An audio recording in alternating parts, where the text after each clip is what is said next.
Hai, kembali lagi dengan saya Miss Ernitan dari My Piano Playing. Hari ini saya ingin sharing apa perbedaan cara mengajar saya yang dulu, yang barusan mulai menjadi seorang guru piano dengan sekarang. Jadi saya sudah mulai mengajar piano full time dari tahun 2008. Nah, ketika saya merenungkan apakah saya sebagai seorang guru cara mengajar saya lebih baik daripada yang dulu, apakah ada improvements, dan saya menemukan ada 4 poin yang saya berbeda, cara mengajar saya berbeda, dan saya wish ketika saya baru mulai menjadi seorang guru piano saya lebih memperhatikan poin-poin ini. Poin yang pertama adalah tidak, ini saya ada notes di sini ya, jadi saya akan melihat ke bawah sebentar. Oke.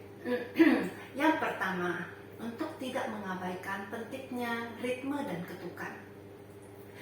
Tentunya ketika kita baru mengajarkan musik, apapun alat musik tersebut, pasti kita akan mengajarkan ketukan dan baca not dan postur ya biasanya. Sekarang saya ingin membahas bagaimana ketukan dan baca not. Biasanya saya terlalu fokus mengenai baca not, karena ketika kalau baru menerima murid baru, biasanya kita komentarnya apa ke orang tuanya? Oh, anak ibu baca notnya masih kurang. Oh, anak ibu baca notnya bagus sekali gitu. Nah, kita cenderung fokus ke baca not tersebut gitu, seakan-akan baca not itu udah yang paling pertama. Nah, kita mengajarkan ketukan, tapi mungkin ketukan itu lebih less gitu ya, kita ajarkan. Nah, itu adalah salah satu kesalahan saya dulu gitu. Apalagi teman-teman yang memakai buku metode, yang pertama kali diajarkan adalah black keys ya, kunci yang hitam. Itu ada tujuannya. Kenapa mereka memulai dari kunci yang hitam? Karena dasarnya, base-nya itu adalah mau menguatkan ritme dan ketukan dari murid tersebut ya.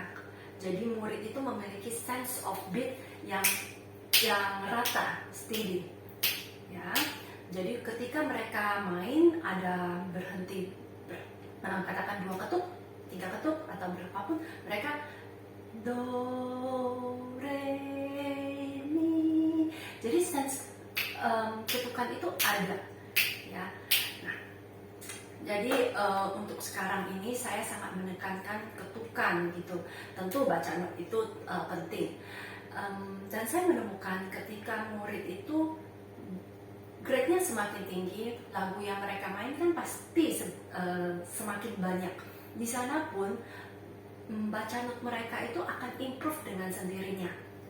Dan kalau kita perhatikan mereka mainnya salah, note yang salah itu mereka sangat mudah untuk ya, mereka saya pencetnya salah nih.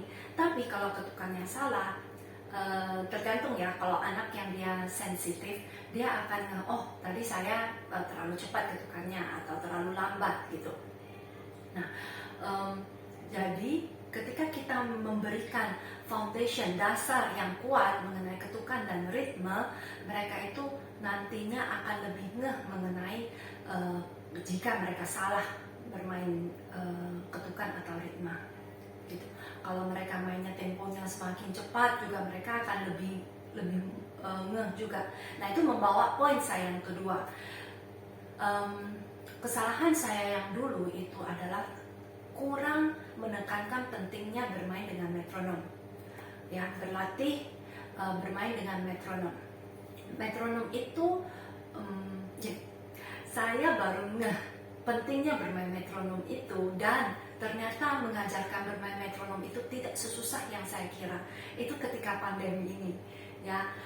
Ketika pandemi ini tentunya hampir semua kelas itu online, dan ketika mengajar online kita tidak bisa mengetuk untuk murid ya kan, karena ketika online suara itu lebih lag ya, lebih lambat sampai di tempat mereka, sehingga impossible ya kita untuk mengetuk untuk mereka ketika mereka bermain. Sedangkan mereka mainnya semakin cepat, semakin lambat, kita mau ngerem ya, kita mau mengontrol itu tidak bisa. Jadi satu-satunya cara adalah menggunakan metronom. Mengajarkan murid menggunakan metronom itu tidak ada istilah terlalu cepat ya. Terlalu dini mengajarkan menggunakan metronom. Murid beginner itu sudah bisa kita ajarkan dengan metronom. Apakah perlu setiap lagu dan setiap kali main menggunakan metronom? Tentu saja tidak. Tapi kita memberikan ada teaser. Jadi mereka itu dari kecil mereka sudah mengerti, oh main dengan metronom itu caranya begini. Ya, main dengan metronom itu bukan hanya menguatkan sense of beat-nya saja. Ya, tapi mengajarkan stamina dan konsentrasi. Ya, stamina untuk memainkan lagunya dari depan sampai belakang dengan kesalahan yang sesedikit mungkin gitu, dan mereka bisa konsentrasi dari depan sampai habis. Karena seperti yang kita tahu, ketika kita sendiri bermain dengan metronom itu distracting banget ya, karena ada suara tek tek tek ya, dan kita mau baca not, kita mau mendengar, kemudian ada suara tek itu distracting sekali ya. Jadi untuk orang-orang yang tidak terbiasa, ketika mereka bermain dengan metronom pasti akan salah-salah terus ya. Nah tidak apa, salah-salah terus tidak apa. Jadi saya yakin semua murid itu pasti bisa bermain dengan metronom. Tentu lesson pertama itu biasanya a bit disaster ya. Kedua kali, ketika bertemu kedua kali pasti lebih better ya. Biasa ketiga, keempat, nah itu udah mereka, bahkan murid saya ini yang umur 6 tahun dia sudah memiliki app di handphone orang tuanya, sehingga dia bisa sendiri set ya speednya berapa, kemudian dia bisa mengikuti metronom tersebut gitu. Oke, nah poin ketiga, ketika saya memulai menjadi seorang guru piano, saya harusnya lebih tegas dan transparan mengenai ekspektasi seberapa sering murid saya harus latihan piano di rumah. Jadi kalau sekarang ada murid baru yang mau belajar piano dengan saya akan sounding ke orang tuanya. Ibu, kalau les dengan saya, anaknya harus rajin latihan ya. Rajinnya seberapa? Misalnya murid yang grade-nya lebih tinggi harus setiap hari. Kalau muridnya lebih kecil, mungkin seminggu 3-5 hari. Seberapa lama sesi latihannya? Nah, kasih tahu dengan transparan. Katakan benar-benar beginner, umur 6 atau 7 tahun, saya expect dia di rumah latihan 5 hari dalam 1 minggu. Setiap latihan 15 menit atau 20 menit gitu. Jadi orang tua itu memiliki persiapan ya. Banyak orang tua yang kurang informasi mengenai proses belajar alat musik ya. Kita harus mengedukasi orang tua bahwa belajar alat musik itu bukan gurunya saja yang penting, namun sesi mereka praktis di rumah itu penting sekali ya. Jadi orang tua itu memiliki persiapan, oh nanti kalau saya mengirimkan anak saya untuk belajar piano, untuk belajar flute ya, dia harus latihan sekian gitu, sekian sering gitu. Jadi orang tua itu sudah ada persiapan nih, udah ada persiapan mentalnya. Jangan sampai anak mereka les, kemudian aduh ini belajar violin kok susah banget sih, mesti latihan begini, gurunya bawel banget sih, suruh latihan dulu gitu ya. Jangan sampai itu terjadi. Jadi berikan orang tua persiapan mental bahwa anaknya harus latihannya seberapa sering gitu. Kemudian saya harusnya lebih tegas dan transparan ya mengenai apabila murid membatalkan les di jam tersebut ya. Ini bukan cara mengajar, tapi ini mungkin lebih ke proses belajar mengajarnya ya. Kadang kalau kita menjadi guru piano, barusan menjadi guru piano itu kita newbie istilahnya kan, kita ada rasa sungkan nih memberitahukan peraturan kita itu seperti ini.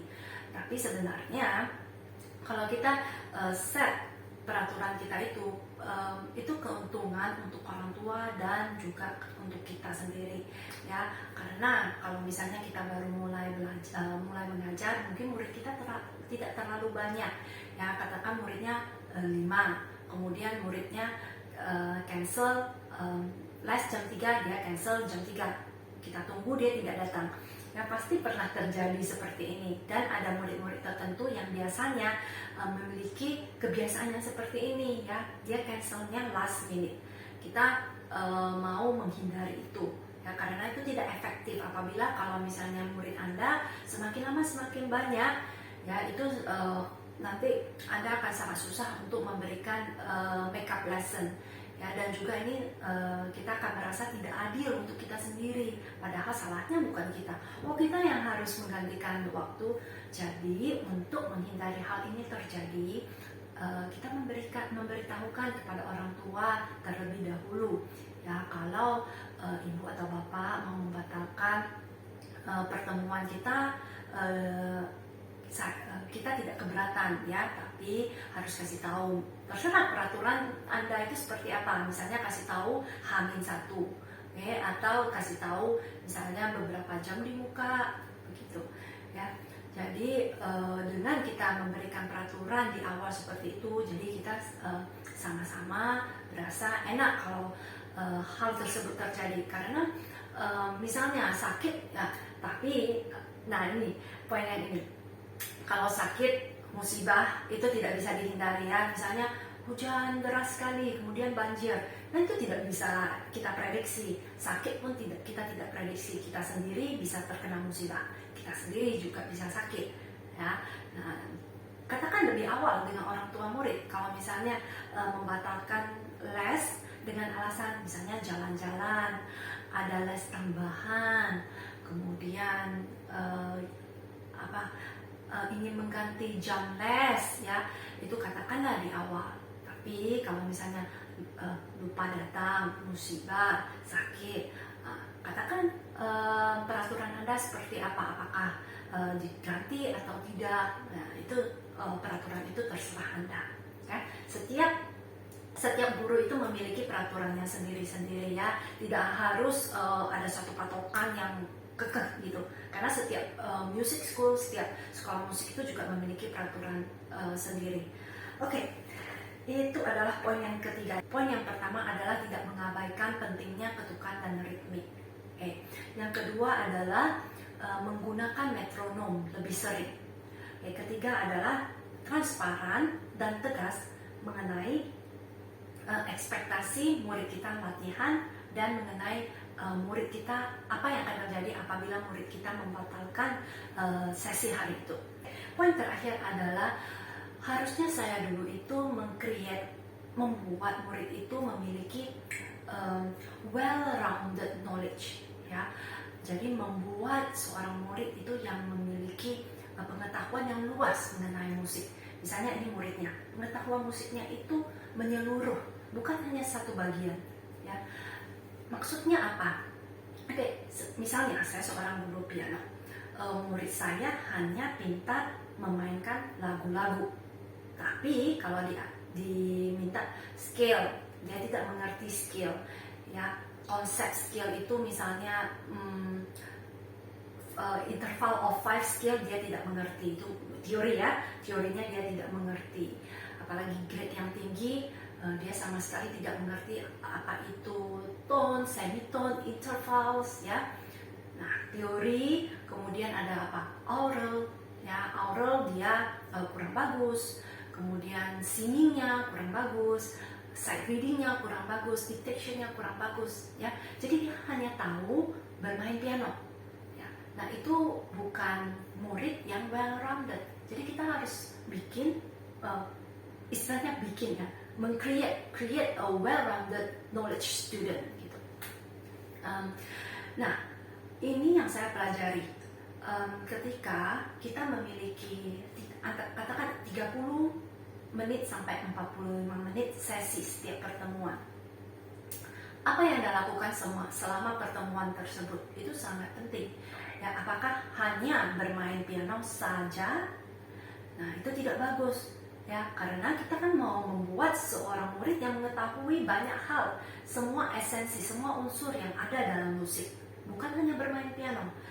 Jadi saya menyarankan bahwa teman-teman bisa membreakdown setiap pertemuan itu, mungkin ada mix praktek itu pasti ada, bermain alat musik itu pasti ada ya, akan bermain violin.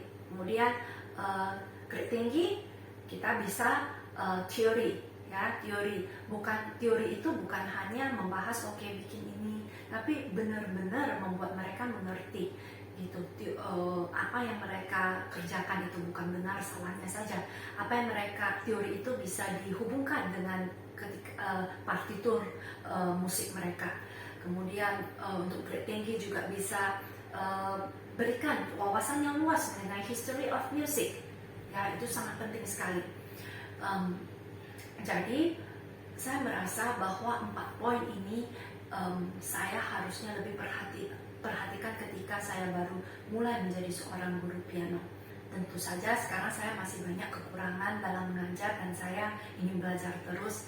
Saya juga encourage teman-teman untuk sama-sama belajar. Kita sangat beruntung sekarang ini, kita bisa lihat dari YouTube ya, ada banyak sekali sekarang guru-guru yang share webinar dari Zoom ataupun dari media apapun yang kemudian diupload di YouTube ya. Saya juga sering menonton itu. Kemudian ada lembaga-lembaga yang mengadakan webinar-webinar ya. Jadi sampai sekarang pun saya tetap belajar, saya tetap ikut, sehingga wawasan saya semakin luas. Kemudian research ya, ketika murid belajar satu lagu saya juga ikutan research, bukan memberikan murid lagu kemudian saya belajar main. Saya tidak mengetahui background history dari komposer tersebut atau dari lagu tersebut ya. Sangat penting bagi kita untuk benar-benar mengenal satu piece, sehingga ketika kita memberikan murid kepada murid kita bisa men-sharekan banyak hal kepada mereka ya, ataupun minta mereka research sendiri mengenai komposer tertentu ataupun mengenai karya-karya tertentu. Seperti itu. Sharing saya sampai sini saja. Kita akan bertemu dalam video selanjutnya. Jangan lupa like, subscribe, dan komen di bawah ini.